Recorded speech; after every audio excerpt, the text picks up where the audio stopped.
Paano nga ba enable or disable ang dark mode or iset natin ang dark mode ng ating Honor X9C na mobile phone? So okay guys, ang gawin nyo lang dito sa inyong mobile phone, punta lang kayo sa settings.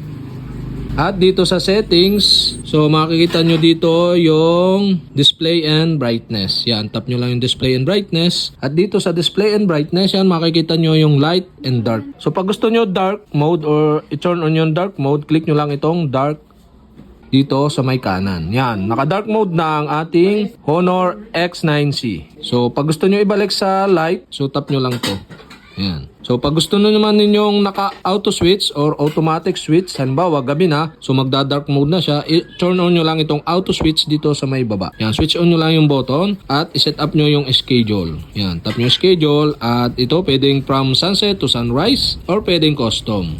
So kayo magseset dito ng oras, pwede nyo paltan yan. Pwede nyo paltan yung start at saka end na oras. So okay, ganun lang kadali mag-set or i-turn on ang dark mode ng ating Honor X9C na mobile phone.